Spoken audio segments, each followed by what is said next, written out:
Tonight, we pay our first visit to PEXU, the Paranormal Extermination Unit, so I think you can already tell where this one is going. This is the first in a series of many, many episodes, so I want you to listen, tell me what you think, and if you like it, we will definitely be continuing. And this is actually also part of a wider universe. Some of the stories I've already read to you, so check out the video description because I'm going to link to the playlist that contains all of these stories. Well, hope I've intrigued you. Let's get going, shall we? Okay, here we go with An Occult Hunter's Deathlog. Entry 1. My Forest Has Eyes. Log name, PEXU Deathlog. Author, Nolan, Dwight. Call sign, November 1. Oh, we all thought it was a joke at the mission briefing. It was back in the mid-80s when many of us were group veterans from tours in Indochina and assisting the Mujh in Afghanistan. However, when the FBI liaison showed us the slides, some of us were sick to our stomach.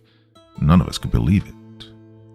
All across Minnesota, homesteads, cabins, ransacked and torn apart by what was officially just non-connected encounters with bears and wolves. However, unofficially, the culprits were ape men that were near 8 feet tall and weighed 1,000 pounds. We all thought it was just myths. Bigfoot sightings were becoming more and more frequent, though. Oh, but to us, we're about as grounded as you could come, with all of our training and time on the line. That was until he showed us those that were killed. Man, woman, young or old, even children. Gnawed on, torn apart, mutilated. Something about that made my blood run cold. These weren't myths, they were real. Living things that were in our backyards, and were killing indiscriminately. From there on, we all knew what we had to do. We just didn't know what kind of hell we were walking into. 76 hours of straight hell and war. Wasn't just one or two. It was a family of 7.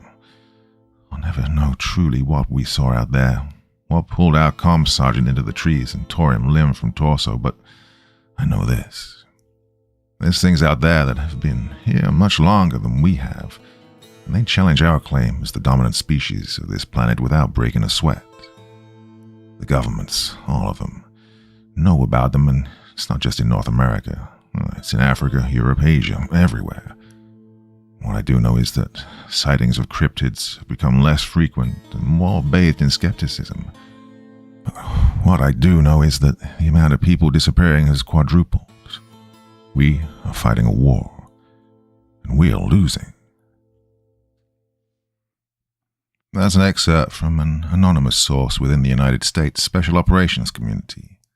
The truth of what he says has been talked about in speculation. However, I've learned firsthand it was a premonition of what this generation's warfighter's next opponent was going to be. It's no secret that we live in a very strange world. Places like the Appalachian Mountains have been around as long as Pangaea has been formed, and half underwater. The Western Plains are filled with things that are taboo just to speak about, let alone go looking for.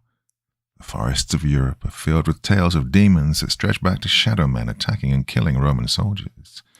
The deserts of Africa consume the fiercest foes and leave nothing but scraps of their uniforms and black strings as omens. There's a reason, no matter the distance, that every single culture has their own interpretation of the devil, dragons, and shapeshifters that rhyme and seem far too, similar. Honestly, it's amazing that our species has made it as far as we have. However, what is happening is far from over. Honestly, as technology has advanced, our curiosity has deepened. We've gone to further and further lengths to peer exactly where we shouldn't. NATO has been fighting a secret war for decades, and their enemies aren't human. So you're probably wondering, hey author, this is so secret, why are we just hearing about it? And how are you able to talk about it? Well, put simply, I'm in an interesting situation, so you don't have to... Look, my name is Dwight Nolan. You won't find much looking for me, as I've been scrubbed from the larger part of the internet and world, with only a few scraps left behind. I was in the United States Army for 10 or so years before I took to security contracting. It's there that I was a security guard who was hired to protect an estate. But things went south, very south. north for a bit, then went lateral. It was complicated, but that was years ago. Now, well, I got out of the army for several specific reasons. 4 tours to Afghanistan had left its wear and tear on my mind. One of the perks of being part of the most deployed unit in the U.S. Army's 10th Mountain Division. Climb to glory and all that garbage. I wanted to get back to the normal world and live a normal life. Normal, hey? What a fucking fool I was. Turns out this world is 9 meals from anarchy and 2 feet from the abyss. And those who control everything pay a pretty dime for men like I was to man the wall and keep the monsters at bay. Here I was thinking it was metaphorical. There's a reason explorers wrote, "Here there be dragons," in the hopes of warding off anyone from venturing where many of their friends hadn't returned from. However, the indomitable human spirit is coupled with the unstoppable human curiosity that has resulted in 100,000 people going missing every single year. Well, where do I factor into all of this? Well, shortly after my southern Missouri hell ride, I got an offer from a suit named Javier. I still don't know if that's his real name or an alibi, and I really don't care. I sure as shit didn't care back then. You know what's the hard part about this world? Making a difference takes blood, sweat, and tears, and it seems futile if the elite are working against you. After I got a termination letter, big fat check, and got told to make myself scarce or find myself disappeared, I did, and I felt like a coward. I moved out west for a while, laid low, but no matter how much I tried, no amount of denial or alcohol could smother the conflict I had internally. And so, after 2 years, I decided to accept the offer Javier had made me just over a year later. But in my stomach formed as I knew I was casting myself back into the same rabbit hole few ever got a chance to crawl out of. But, well, let's just say I wouldn't be able to sleep at night if I didn't. So I've been gone for quite a few years. It's been a roller coaster, but it's been productive. That being said, coming to terms with everything hasn't been the easiest, and I need some way to process everything. So I made a request that was surprisingly accepted. To catalogue what's been happening. Why was it greenlit? Well, your guess is as good as mine. Maybe they want to make sure whatever is leaked is in line with what they want. Or maybe they don't think anyone will believe it anyways. Maybe Javier realizes that sooner or later I was going to end up whistleblowing anyways, so he wanted to ensure it was sanctioned for a better look. Either way, here we are, and boy, I've got a lot to say. But it's best if we start at the beginning, for me at least. The group I work for is called PEXU, Paranormal Extermination Unit. I know, very clever. You'll find it listed on no public documents, government websites or dossiers, but it's a very real multinational organization with a serious amount of funding put behind it. A wise man once said, "Designation means authorization." PEXU has a lot of units behind it. Some you may have heard of. 4th Special Forces Group based out of Fort Bragg. They were the first to be inducted and assigned, and they've laid a lot of the groundwork for what was to come. We've got my old friend Nicholas Walker to thank for that. Well, there's been other instances. A group of Danish frogmen went dark in the marshes not too long ago. Polish Grom have been on the front line of this brutal war, and the only thing holding it back from Europe. There's been other occurrences, with the 22nd SAS having gotten into something particularly hairy, though I'll let the Brits tell that tale. They'll never shut up if I don't. There's also a SEAL team that had to go dark recently. Team 4. Hopefully they'll be back. Well, that being said, nothing, everything, can or should be handled by the wholesale special operations units. Sometimes there's a threat occurring that can be handled by less personnel, and right now, we're strapped, and our big guns are always getting sent out.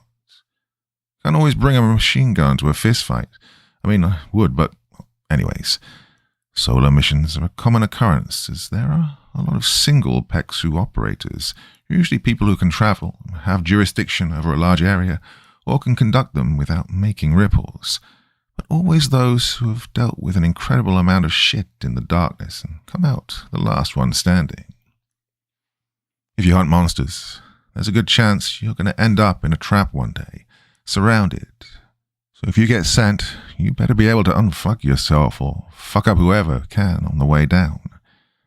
The career of a solo isn't without its kinks, and by God, mine was, well, that's probably a good place to start. The beginning. Dossier, Clown House. Oh, I could feel the blood pumping through my veins full force when they sent me the information on my first target package. I'd regretted not taking the opportunity from PEXU for so long that I blamed myself for every missing person and mutilated body that was found 200 yards in forsaken ground. So, when they got back to me and I finally had the chance to jump into things again, I was both fired up and absolutely freaking terrified. Why? Well, let's recount. The last time this happened, I was pushing mid-30s, running through the woods, nearly getting caught by every Midwest Wendifucker that popped out of the brush. Well, despite my pretty stacked resume in helping to defeat the sizable event, that my direct contact at PEXU called one of the most extreme outbreaks we've seen in a while. Well, it only takes one. So I sat there in my quiet home, my fax machine slowly printing out the pages. I knew there was no going back. My first mission saw me dispatched to southern Ohio, where a suburban town was being attacked by a clown. Yeah, I know, but just trust me on this one. The anomaly was first seen manifesting itself towards the outskirts and less populated areas, seeming to be like a bad rerun of the clown pandemic that occurred a decade or so ago. Except, where locals found this creepy yet funny, it stopped being humorous when they discovered the body of a child in a nearby creek. One day the clowns stopped appearing at the edges of town and started making their way in. Locals would describe the chime of an ice cream truck, except wrong in every way. The only photo available was a half-blurred image taken as someone hid beside the window. The exterior was rusted, paint dry and warped to all hell, as what was probably blue and yellow looked like teal and decay. And the audio of the soundbite, well, let's just say I never thought some bullshit jingle would give me chills, but here I am. It was described as off-putting, though people mostly avoided it until the kid in question managed to sneak out and apparently run up to the ice cream truck and was never seen again, alive. I remember reading that shit, sitting there white-knuckling the page. The good and bad about being in this industry is that you're extremely informed, and if your intel can help it, you won't miss a detail. The bad is you get every detail. The kid's name? Toby. He was around 8 and some change. Police found him under the bridge face down on a rock bed, with all of his clothing stained. He'd been gone for several days, yet his clothes, apart from being soaked, seemed relatively clean, except for when they turned him over. He was drained of blood and hollowed out. Clinically so, with a level of precision and brutal efficiency that showed this wasn't just some deranged maniac. Local police were dispatched in an attempt to hunt it down. A neighborhood watch was put out for the horrifying tune of the truck, and around a week and a half later, someone called in. One of the pages was the transcript of the call. Dispatch Unit 0576. Yes, 911, what is your emergency? Caller, redacted. Hello, this is from 226. I'm calling you about that truck with that serial killer. He's right down the block outside. Okay, understood, ma'am. Can I have a location? Yeah, he's on the intersection of, and he's heading east. He's moving, but couldn't be more than 5 miles an hour. All right, ma'am. I've got police on their way. Stay inside and keep out of sight. Someone just knocked on my door. The truck just stopped it. Ma'am, can you hear me? Local police units arrived, attempting to stop it minutes later after the truck stopped in the middle of the road. However, people in nearby houses could only hear screams, followed by over 3 dozen gunshots. where more backups showed up and people sheepishly emerged from under their beds. The truck was gone, and 2 smashed, blood-covered and empty police cars were left behind. Police then ordered a stand down, and while civil servants stood down, houses started turning up empty. People got vengeful. All who acted on such vengeance went missing. It then eventually tricked up to us, to me. As you can imagine, I stopped chuckling at the notion of this thing being a killer clown right after it decided to be a child murderer and a cop killer. I had some hints of what to bring in terms of my kit from people in the industry. The Hunters Guild recommended me to bring a standard allotment of salt, silver, iron, and some holy water. Others recommended I bring different EpiPens full of antioxidants and nerve agents. The same kind I had to keep in the army to protect me from a freaking chemical attack, which filled me with all kinds of warm and fuzzies, and of course my own loadout, which was one of the benefits of being on the payroll of a coalition that could get you pretty much whatever you proved you needed. I rolled into town on a rainy-ass day. Vehicle provided was a grey SUV with full blacked-out windows and enough armor in the doors and engine to make every turn hydroplane, and every acceleration sluggish.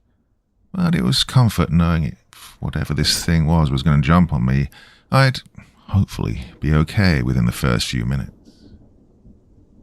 Blacked-out windows kept everything in the vehicle nice and concealed, which helped because I rolled out in full kit. A plate carrier sporting magazines, first aid, and all other sorts of accessories they could give me. On my hip was a Glock 19X, and on my passenger seat rested an MK-18. It's a 5.56 rifle, much like the AR-15 or M4, but with a shorter barrel at 10.3 inches. It might not be everyone's choice, but Eugene Stoner has saved my ass more times than I can count. The plan was simple, although probably stupid. I was going to head to the area where most of the sightings occurred and wait there. When, if the truck showed up, I'd assess what it did and maneuver. If not, time to go trudging through the woods. I hoped for the former because the latter was going to be a painful trip down memory lane.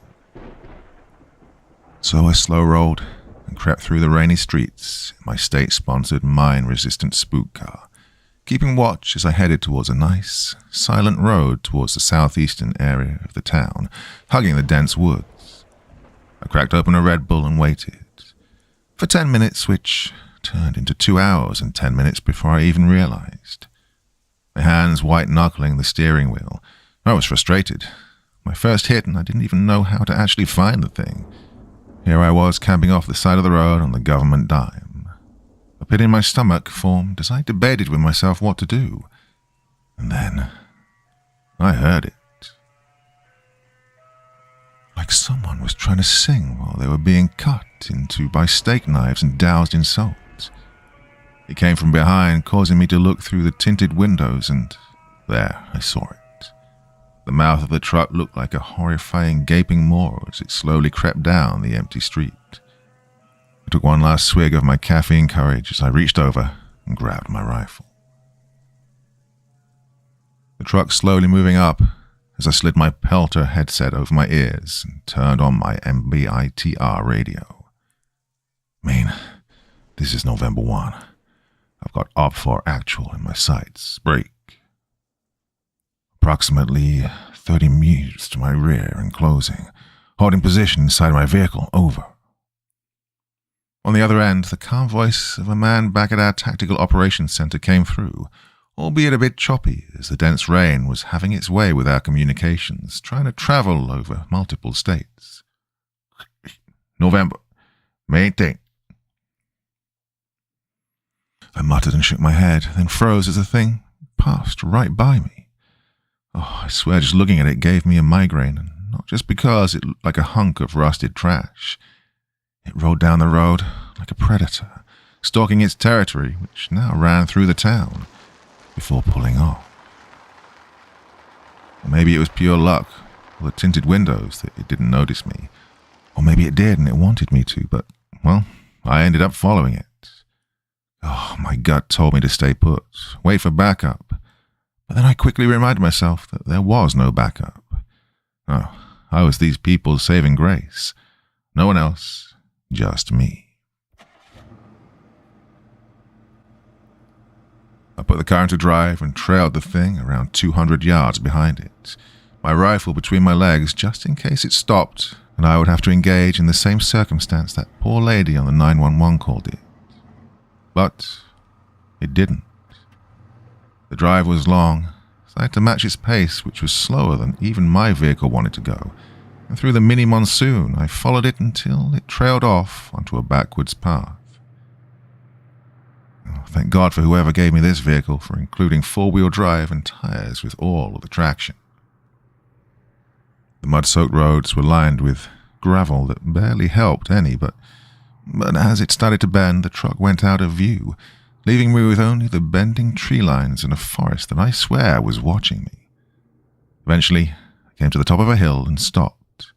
Down a path that was flanked on both sides by tall trees, opened up to an overgrown area of ferns and tall grass, where a decrepit shack stood amongst stone and other rubble. From the top of the hill I inspected with a magnifier mounted just behind my Ecotech sight. I had two avenues of approach now. Straight down the road, or creep through the woods. I was vastly better armed than a small-town cop. However, four of them, including several armed locals, were dispatched with ease. I had to be smart, so, against my better judgment, I put on my dark green Gore-Tex jacket underneath my plate carrier and stepped out into the pouring rain. Through my radio, I could hear Maine trying to contact me. To no static and broken up avail. Against my better judgment, I turned the volume down. If nothing else, the headset would protect my ears from a hail of gunfire. I approached the steep decline into the hill going down into the woods, and carefully grabbed onto trees to avoid falling down and busting my shit. Right before I slipped on a branch that I thought was sturdy, which betrayed me and broke, causing me to stumble, shoulder check a tree, fall down, and, bust my shit. I could hear the forest now. Welcome back, Dwight. Regardless, I kept moving, my eyes checking the surrounding trees as I inspected the canvas of greens, browns, and blues. If it was a clown, it would stick right out, hopefully, but I wasn't taking any chances. Every footstep was methodical, every glance was purposeful. I could feel myself getting soaked, but it didn't matter. I was slowly gaining ground as I saw the shack come into view. A trait you never expect to pick up in the military is smell. Is there a fire nearby? Is the belt on the Humvee burnt and about to snap? Is that water or gasoline and, is there an enemy combatant nearby? One thing I picked up in Afghanistan is that almost all of the time your enemy didn't shower.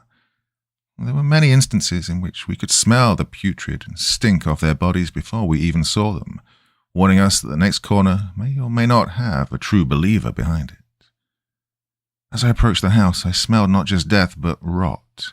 The kind of smell a body gives off when it's day 5 of defending a COP in the mountains. There's a fallen combatant halfway down that's been baking in the sun, but you can't go move him away, so you just have to sit there and endure it while getting shot at. Had I not the iron stomach of a man so desensitized by it for years, I would have gagged. Instead, as I approached the shack, I realized this was the place. I quickly descended upon the truck, approaching the back door. I whipped it open and saw no one was there. Then I got a huge blast of putrid stink. Inside, the floor and walls were lined with blood, and what I had to theorize was fecal matter. Glyphs and drawings, incoherent, were scribbled in the brown and black substance all over the cabinet, floor, and fridges of the ice cream truck. Assessing no one was inside, I made for the structure. Brown wood and rusted metal lined the shack. A mess. Well, the front door had long since caved in, and I was confused for a moment on how to enter. That is until I spotted an old stone stairwell leading down, with the top of the structure a hollow mess. I realized this might be my only way down. My wet boots carefully stepped, trying to make as little noise as possible as I headed into the dimly lit cellar ahead. Well, the smell got worse, and even as my eyes started to water from it, I pushed through. A strange warmth could be felt, only adding to my frustration as the humidity of the rain from the summer day outside was making me irritated as all hell. Despite this, my rifle was raised as I peered past a corner that led left and followed the amber lights of candles. Through my pelters, I could hear the crunching of bone and the tearing of flesh. And I turned a corner to see it. God, it was the clown. At least, it was trying to look like one. The thing had a blue man outfit with white and red sleeves. It was standing on all fours, and its legs seemed to bend the other way, appearing much like an insect or a thing, as its body actively crunched and contorted as it stood over a body. I looked around. Human skin hung flayed from the walls and ceiling. Of all ages, of all races, sex, horrifying caricatures of smiles, makeup, and other glyphs, and writing had been carved into its skin or painted on. All of them were mouth agape, as probably was their last moments, screaming. They were all screaming. My heart was pounding out of my chest as my eyes snapped back to the thing. Its hands crept over the body. Black and rotten bone seemed to protrude and break through the skin as it adapted and consumed the body whole, peeling the skin off as it consumed the flesh and left only the skin and bones. And then it stopped.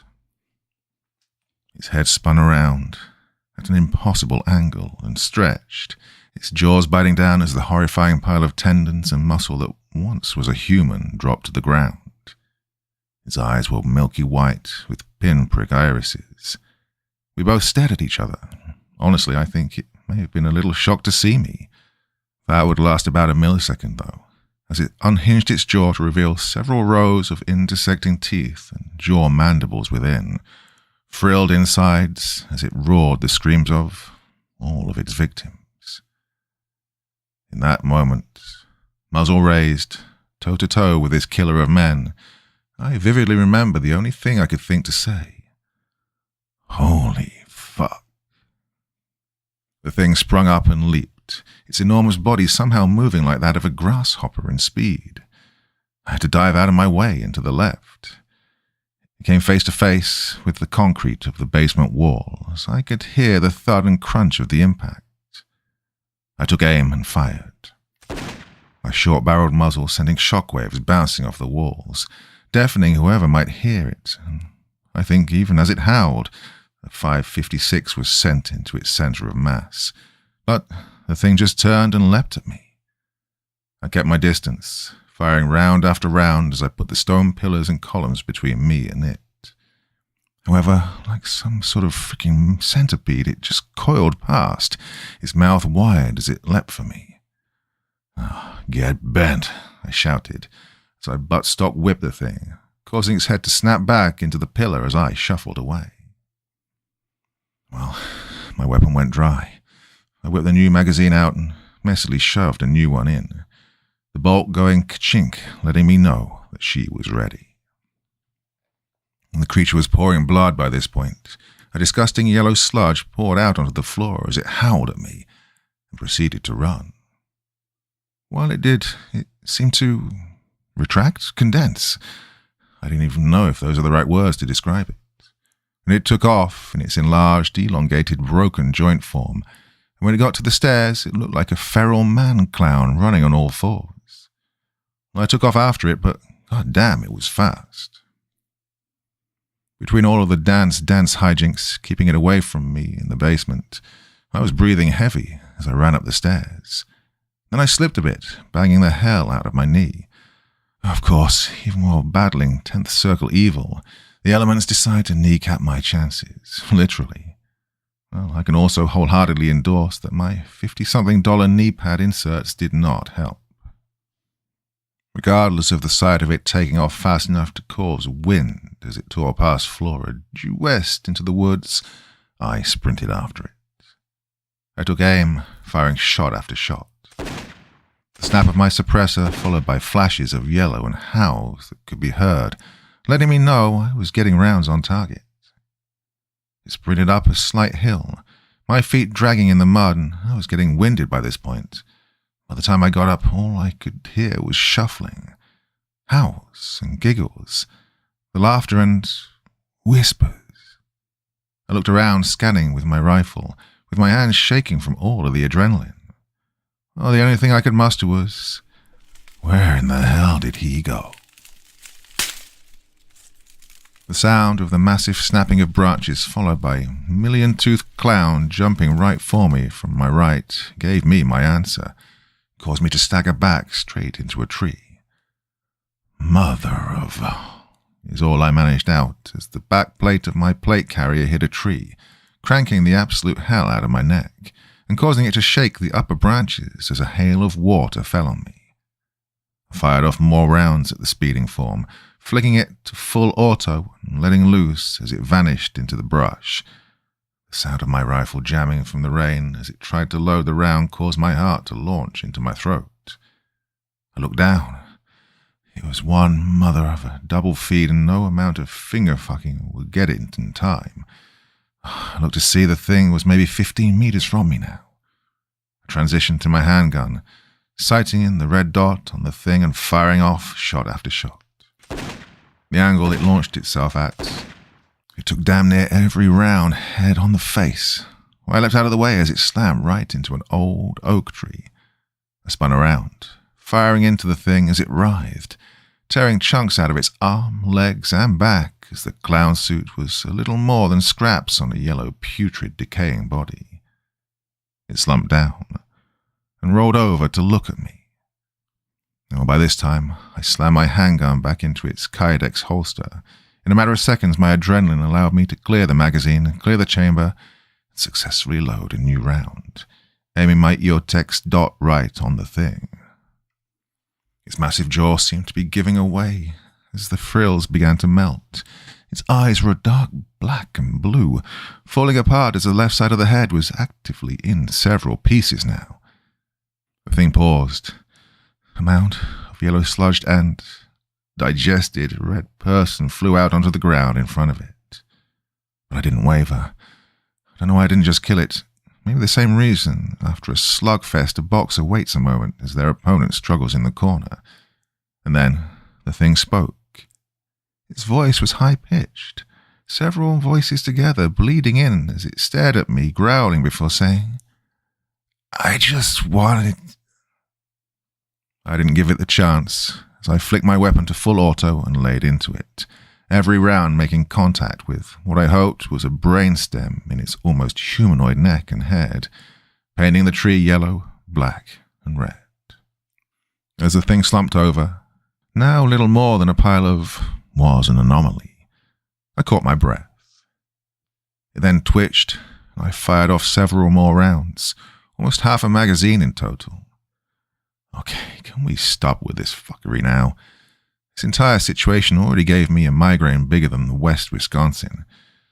I let my rifle hang as I stood there. I had done it.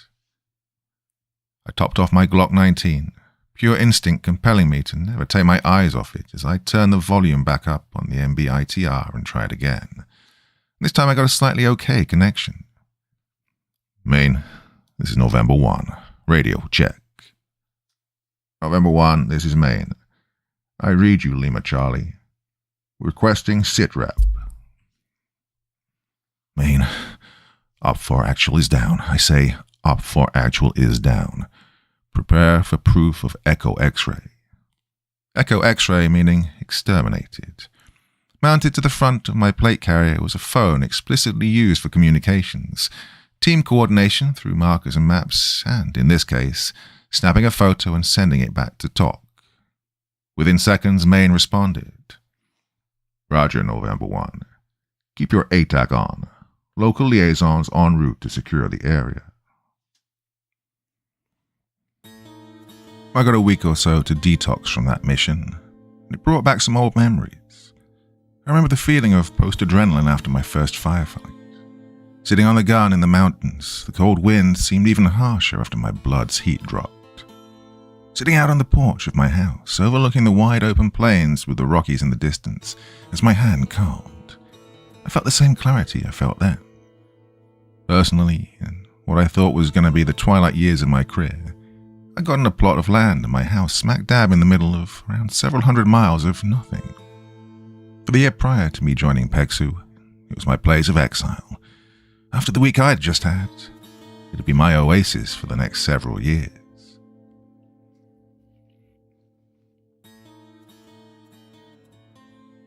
Dossier, Situation Whiskey.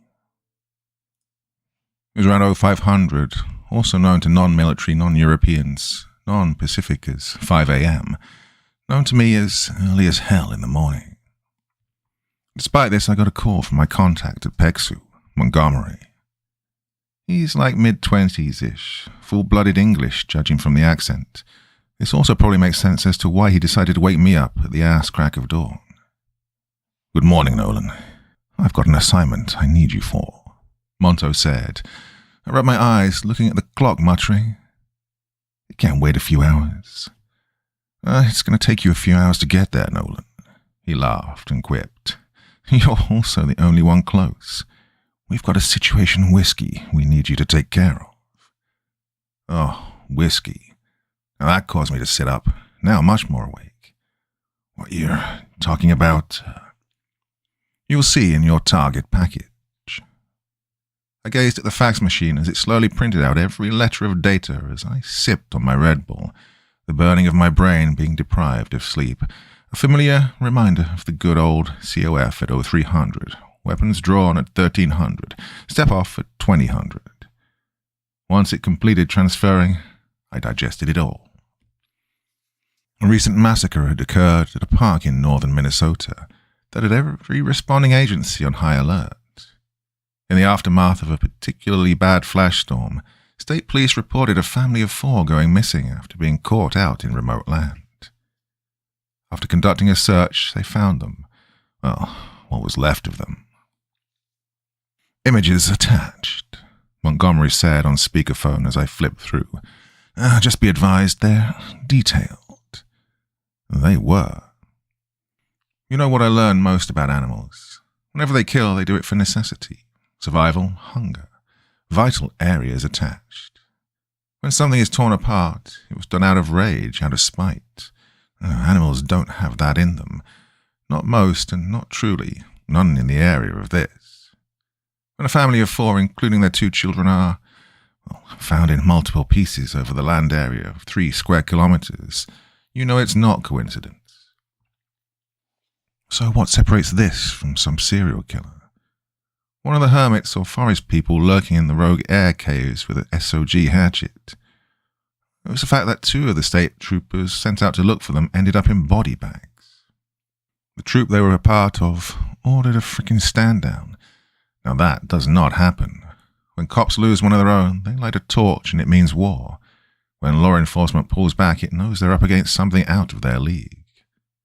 So what was it? And how the hell was I supposed to match it? All points and evidence, including this being on Algonquin territory, point to this being a situation whiskey. For those of you who don't know, the Americas are an ancient place with their own set of rules, their own gods, and their own devils that just so happen to be taking up real estate with us. Just so happens you can accidentally invoke the fuckers if you speak their names. As such, PEXU enforces a series of codes to avoid such ripples. But since this is a log, you have already probably deduced what it is. Situation Whiskey stands for a Wendigo. What do we know about them? Truly? They've been documented in Native American folklore since before the first explorers who came here were a twinkle in their parents' eye. They're apex predators, and there's a reason even why the Hunters Guild, spanning many different reservations and game warden detachments, doesn't dance with them. If they don't have to, they won't. Well, there's a reason when Vikings went inland into ancient America, they left for a reason they refused to speak of. Something that was too much for them, that's still too much for most. They're incredibly fast, lethal to the point of being a weapon of mass casualty production, and if you hear them, they already know you're there. Usually we send multiples out, but we're on an all points alert right now. I'm sorry, Nolan, but you're going to have to go this alone. Keep comms, I'll be right there with you. Ah, yes. And the story of the newly hired NATO-sponsored hitman tangoing with the Native American cannibal demon that just gutted an armored police cruiser not 18 hours prior. Someone either had it out for me or had extreme confidence in me. Both were impossible to differentiate. Needless to say, my approach to the target area was tense. Through the sea of brown, green, and yellow flanking either side of the highway, I couldn't stop seeing things. A slight movement here, a flash there. I was driving straight into enemy territory, and I knew it. I pulled up to the side in the middle of the day. The entire interstate road cutting through uninhabited Minnesota near it was closed off due to storm damage. But I knew better, and upon breaching the perimeter, I immediately felt like I was being watched. Well, I knew I was. Fucking goddamn it. I found where the state police had gotten attacked at. My blood ran cold. One of their SUVs was completely gutted from the right side. The other had its front door torn off and strewn over the road. I grabbed my rifle, this time settling for an 8K platform. The higher-powered 7.62 would do wonders more than the AR would against a foe that could shrug off from the amount of brass I counted on the ground. Nearly 210 rounds of 5.56 and too much 9mm. I stepped out and heard nothing. It was the middle of summer in a sector which had more birds and trees than it did people, and it sounded exactly what the peaks of PEXU did. I surveyed the area, blood and gore long since drying up on the ground. I bent down and grabbed one of the rifle brass from the asphalt of the road, moving around the black leather of my mechanic's gloves. She'd have gone cold, long cold. The angle of their cruisers meant that they'd been able to set up a defensive position, and yet they were still put to the sword. Well, let's hope old Kalashnikov had demonic warfare in mind when he developed his rifle platform. Regardless, I continued on. I stayed off the trail, calming my footsteps as I followed the trail of blood. The state police hadn't gone down without a fight, and the gutted trees, brass, and blood showed. Still, no sound meant it was in my area. The burning sensation told me it was watching me now. This thing had taken out 2 armed state lawmen, and I was supposed to stop it alone? Well, I need to stop it. I was losing my nerve. Though to be fair, I lost my mind by agreeing to this. I stopped at the bottom of the trail, a large ditch where I found one of them, what was left. At the bottom of a small divot, a crater thing in a clearing. Half of the trooper remained as their light tan uniform was stained both red, blood, and black. Emphasis on half, as only one of their arms was visible and their legs were nowhere to be found. Intel we'd gotten stated that they were able to get their downed officers out. Yet here she was, rotting in the forest. I don't know whether to feel bad for the troop detachment being unable to extract what was left of her, or sickened at them for lying and abandoning one of their own. It was a common occurrence when working for the government. I had to stop and pause for a moment. The gore and the sound of them still gripping their rifle out of rigor mortis as their dead tendons were damn near popping through their dehydrated flesh. Well, it almost made me lose my shit. The distant sound of a scream spurred me to life, though. MSP, make yourself known. The distorted sound of a female sounded off throughout the woods in the distance. MSP stood for Minnesota State Patrol. At first, I turned, raising an eyebrow. What were they doing here? Why was their presence not relayed? The only vehicles by the road were, well, only the destroyed ones. A pit formed in my stomach as the voice called out again, this time sounding female. MSP, make yourself known. Same inflection, same tone, same voice. I looked back to the deceased body of the trooper, my gloves gripping the half-mutilated skull as I flipped it over. Yeah, definitely female. Oh, shit. I could hear the distant sounds of branches snapping, breaking. Something was heading at me like a cruise missile. A horrifying, retching roar was there that caused every part of my spine to shake as the snapping of trees and branches sent my fight-or-flight mode into activation. I'd requisitioned something, an asset just for this that I knew I needed to tip. I dropped my assault pack, quickly pulling it out. A small green rectangle. I shoved its spokes into the grass and dirt near the trooper, saying a prayer of forgiveness as I placed a blasting cap connected to a spool of wire into it, and untangled it as quickly I dove through the brush to a nearby berm behind me. I barely had time to collect myself as I saw it emerge. It was, well, I don't know what I expected. Not the tall, lanky, gaunt, almost skeletal form that ripped apart a great oak as it approached. It stopped with enough force to shake the ground, horrifying mangled claws digging into the dirt and rock as it steadied itself. Its eyes were sunken to the point of being black pits. Its teeth were jagged, mangled, corroded from disease and decay. Its spine nearly poked through the skin. In some areas it actually did. The Wendigo emerged, sniffing the air and looking exactly towards me. Through the brush and branches we locked eyes. We were just 15 meters apart. It took off towards me and didn't even see my asset I'd laid for it. As it neared only 3 meters from it, coming well into distance, as it was just about to run over the claymore. I rolled down the slope of the berm, covering my head as I squeezed and hit the detonator 3 times. Pucker factor setting in as I saw it move fast enough to cause light streaks. The blast of the C4 charge within the claymore was enough to riddle the ground, logs, half-gut my berm, and destroy anything and everything around it.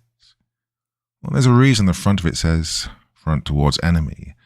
The 700 ball bearings exploded out like a wave of deadly grey mist, shredding everything from branches, trees, and saplings that were all erased as the entire forest was cleared. In an instant, its dead skin wrapped tight around its skeleton was torn up, shredded in some areas as it looked akin to a torn-up dead flesh blanket covering its putrefied muscles and skin. Its shoulders, torso, and hips were riddled, and the beast dropped onto its back as I rose from my cover, taking aim with my AK, my red dot centered on it as I fired.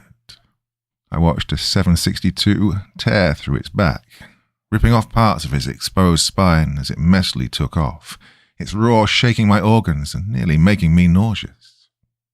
I took off after it, the entire time feeling like I was marching into one more trap. These things weren't dumb. This was their turf, but they didn't expect to start a turf war with a paramilitary organization. All it took was 6 pounds of C4, 10 pounds of steel, and 4 parts hate to let it know the stakes had changed. No matter what was around the corner, I had to keep the pressure now. The body of the deformed state trooper, her mangled face. God, that was someone's daughter, someone's wife. I was not going to join her, and no more were going to be taken like her. I let off round after round. Effective fire for 570 meters. When a magazine went dry, I flicked it out, replenishing my AK with a new one as I kept pace. The distance was a ways, but it was closing. I didn't relent, and it sure as hell made my pursuit a challenge. Over logs, trees, damn near losing a shin as a drop the size of a sewer enveloped me, I kept pursuing through a ditch that made me feel like I was fighting in supernatural trench warfare. But eventually I found its lair. The black blood burned into the ground, hissing as my low-cut Solomon boots stepped around. My feet kicking what I could tell were wooden boxes and baskets. I assumed then it was just items from its victims. God, I wish I was right. The light of my weapon leading the way, piercing the darkness as I rounded past a curtain, as I found it. Deep inside of the cave, it rested, dried muscles hissing as it was on its limbs, hissing and screaming as it roared, its face falling apart in chunks as it stared at me with only hate and rage in its eyes. I took aim and leveled my rifle. A set of controlled shots from the rifle ripped through its already damaged skull. I'd read up on plenty of stories where old warriors needed daggers of fire to melt the heart of the Wendigo, but I guess this'll substitute. It collapsed, dropping to the ground in a sickening squelch. And I finally let out one hell of an exhale as I doubled over, the exhaustion nearly making me vomit as my tag light bounced around. And I noticed something. Runes on the floor that looked Eastern European and ancient, lining the ground and walls, painted in a shiny, slightly silver substance. What the fuck? I remember muttering as I scanned around, barely noticing the interior of the cave as I pursued it, benches, a table, and where we stood, well, I killed it on some sort of an altar. A single slab of refined granite that was carved flush into the floor. Turns out those items I kicked around weren't the belongings of victims, but whatever residents were here. Oh, what the fuck? I looked, the rotten smell causing me to gag as I scanned my light and noticed a slew of rotten flesh, meat, human meat, most recently the body of the other state trooper. All of it was perfectly cut, like some frickin' sickening deli for the damned, next to the spot where it had died. It had fled here, this was its lair, but all of this was too refined. Sentient living humans had to do all of this. Then it hit me. Someone was feeding this thing human flesh. Something had manufactured this Wendigo. My hand shakily rose to my push-to-talk as I contacted Montgomery. Maine, this is November 1. Echo X-ray. Situation has complicated, I said as my eyes centered on a crudely drawn deer's head on the center of the altar.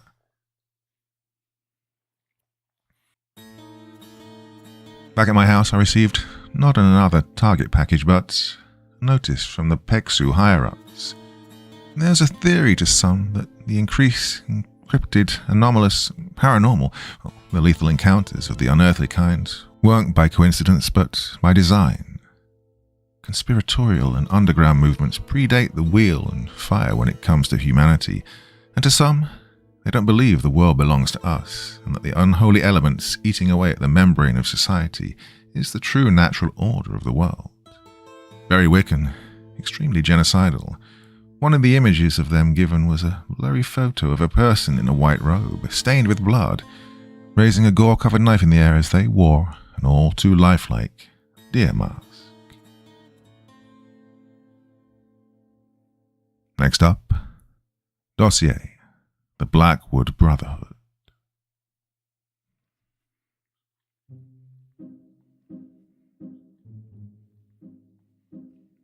So, my dear friends, yes, this is the start of what seems like a compelling series. Now, this all takes place in a wider universe, a few stories of which I have already read to you. So this is going to be in a playlist. Actually, I've already started the playlist, so I'll just add this to it. If you're intrigued, if you want me to continue, please let me know in the comment section below the video, because this is like that Breach series I did years ago. I think it's going to be a really, really good one. Okay, so let me know what you think, and if you like where this is going, I will continue soon. That's enough for this evening, my dear friends. Hope you enjoyed the story last night. Be back again here on Wednesday with something else. And of course, I've got the podcast going over on my second channel. I'm trying to do them every Tuesday and Thursday at the moment to keep you all busy every night of the week. Well, that is it for this evening. You'll sleep well, and I'll see you again soon.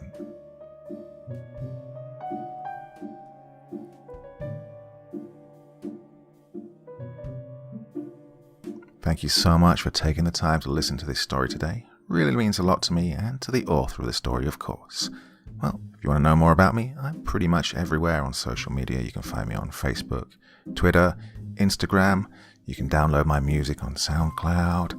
I've got a Patreon if you feel like. Throw me $1 or $2. Very much appreciated. And of course, on Reddit, I have a place where you can leave stories if you want me to read one that you've written. Well, hoping to see you all again very soon. Till then, sweet dreams. Bye-bye.